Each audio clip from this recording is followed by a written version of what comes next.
It's funny how a place you build with your own two hands, a place meant to be a fortress, can turn into the scene of the weirdest violation you'll ever live through. You ever come home and feel like the air's wrong, like someone's been breathing your oxygen, leaving behind a faint whiff of lavender and entitlement? That's where this story kicks off, right at that point when I thought I had control over my own sanctuary. My little patch of pine and granite mine, nobody else's. And then one weekend I rolled up expecting silence and bourbon by the fire pit. But instead I found strangers splashing in my pool, their wine glasses raised, laughing like they belonged, like I was the one out of place. You know what I mean? That's a hard thing to swallow, especially when you spent 5 years and a fat chunk of your savings turning a mountain house into your idea of paradise. I guess I should back up a second. The house was built on a bluff wraparound porch, a sauna that stayed cold through July, a pool that steamed when you jumped in after midnight, a grill setup that would put half the steakhouses in Phoenix to shame. I'd disappear up there most weekends, leave the city behind, forget emails existed, try to make peace with my own brain for a couple days. No one around but the old pines, and on rare occasions Pete from down the slope, Vietnam vet conspiracy nutsalt of the earth. He'd just wave from a distance or toss out a warning about bears. Nothing dramatic. At least that's what I thought.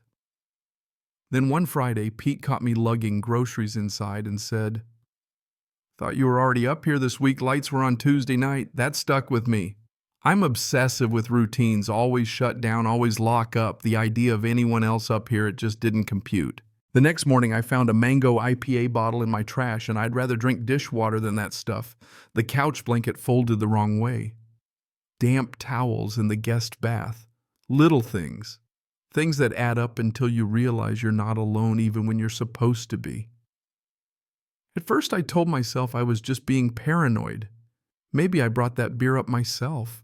Maybe Pete was mistaken. Maybe it's nothing, right? So I changed the locks, kept my mouth shut, told no one, not my friends, not Pete, who wants to admit their fortress might have a back door wide open. Turns out that back door was named Karen Mayfield. Never thought much about her before one of those pastel house HOA folks down where the paved road ends and the climb begins. You wave out of habit when you pass their mailbox, but you never really see them. That's the way it should be. But Karen saw me. She was watching, learning my patterns, noting how my place sat empty all week, sometimes even longer if the city job held me up. That house was her opportunity. And she was a different breed, subtle, manipulative, not the kind to break windows, but the kind to find a weak link, play victim, get what she wants with a smile and a story. You want to know how she got a local plumber named Joe? Fixed my water heater last winter, seemed like a decent guy. She tells him some sob story about locking herself out of her uncle's place, asks him to check the locks, probably hands him cash, bats her eyes. A couple days later, she's got a key. That's all it took. From there, it was just a slow invasion. She didn't rob me, no, she moved in like she owned the place. Used the sauna, wore the robe, staged the living room, even swapped out my throw pillows for something more Instagrammable. She brought in guests, wine club ladies, yoga friends, all told it was her inherited retreat, some story about a crypto fortune and a great uncle nobody had ever met. Midweek, my house became her personal spa and Airbnb, wellness retreats, private tastings, yoga classes, cult-sounding events with names like Wilderness Wellness Circle. She was careful, left everything neat, rotated, the wine bottles replaced what she took. By the time I came up Friday night, you'd never guess half the town had been lounging in my pool. It was surgical, calculated, almost respectful in a twisted way, but a violation all the same. The twist: she didn't just use the place, she built a business out of it. Private Instagram hinting at a secret life exclusive, invites Venmo payments for spa fees, wine, and pool access. She brought her boyfriend Shane, a guy with 2 white teeth, hair plugs, midlife crisis written all over him. He brought his own friends. By the time I caught wind, I was just another stranger on my own property. So, how did it all come crashing down? A friend of mine, Jack, called up, asked if he could bring some guys over for a bachelor weekend. The Vegas plan fell through and they needed a spot off the grid. I said sure, thinking a little company might clear my head.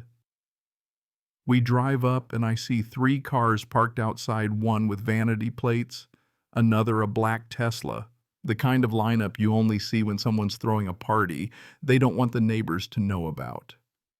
I knew something was wrong the moment the gate stood open. I told Jack and his Marine buddies, yeah, they're real military, not just the type who talk about it at the bar. Nobody splits up. Nobody touches anything unless it touches us first. We round the corner, and there they are, 2 strangers floating in my pool, grill going, music drifting out my speakers, the kind of scene you'd find in a damn spa ad. I walk up, do my best to sound calm. Hey, you mind telling me who the hell you are, guy? In a yoga tank top, seriously? Yoga dad tells me I must be lost. This is a private event. I show him my property deed. Jack cracks his knuckles, and the mood shifts real quick. One by one, we get the guests to sit down. The pool couple wrap up, looking like kids caught TPing a house. They all insist Karen owns the place, has a key, let them in. One finally admits he paid $100 for the spa. That's when I realize how deep this rabbit hole goes. I go inside, doors unlocked, house smells like lavender and wine, living room, staged like a damn influencer shoot. There's a welcome to the mountain sign, throw blankets I've never seen, snacks set out like it's a party for people I never met. And there's Karen in a designer dress holding my best bottle of wine, looking annoyed, not scared, not ashamed, like I just ruined her perfect Instagram post. She tries the victim act, claims she just needed a safe place, that everything in her life's been chaos, that she was careful. She cries, tries to make it about trauma and healing and the spiritual journey. Her boyfriend, Shane, yeah, that guy steps up, tries to square off. My Marine buddies don't even flinch. Shane throws a punch. My guys drop him in seconds. Zip tie him and his friends all, while Karen's shrieking about spiritual sovereignty and emotional abuse. We didn't hurt them, just made sure nobody left before the cops showed. Police arrive, take it all in my deed, the guests, the Venmo records, the spa fee receipts, the party in full swing. They walk through the house and find Karen's stuff hidden everywhere. Toiletries, a laptop, a framed photo of her and Shane in my living room like they're the prom king and queen. On that laptop, a spreadsheet with names, dates, payments, promotional flyers for the retreat, logs of my comings and goings, even a half-filled co-ownership affidavit with her name beside mine. She was prepping to claim she owned my place. The deputies cuff Karen for trespassing and fraud, haul Shane in for resisting arrest and unlawful entry. The rest of the guests get off with warnings. Some cry. One actually asks if she can Venmo me for the next party. Yeah, that happened. After everyone leaves, I walk through my house and it feels wrong. Air off furniture, tainted my own robe, a stranger's. I couldn't sleep. I had to scrub the place top to bottom, strip the sauna, throw out every towel and pillow. It wasn't just my house that got violated, it was my trust, my sense of safety. But the circus didn't end there. Turns out Karen was running a full-blown scam, over 30 paid retreats, a dozen fake stories, hundreds of guests. She'd scoped out other cabins too, was planning to scale up. The DA stacked up charges: trespassing, fraud, misrepresentation, attempted co-ownership, even identity theft. My lawyer, Meredith, a shark in loafers, filed a civil suit. The judge handed down a restraining order, and the story blew up online. Karen became a meme, manifest, your felony, booked, and busy. Shane hit the podcasts, spun his own sob story, blamed me for being too harsh, and folks actually debated if maybe Karen was the victim here, if maybe I should have been more understanding. In the end, justice wasn't subtle.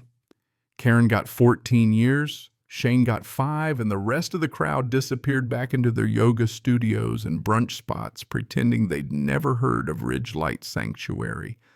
The house, I kept it.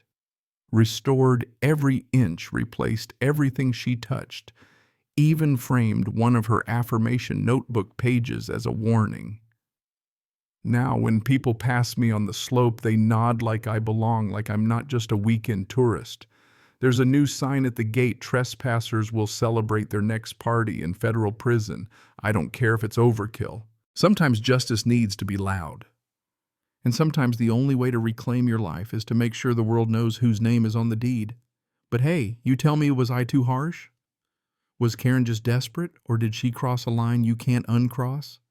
Leave your take below, because trust me, the next time someone calls what you built a retreat, you'll think twice before handing over the keys.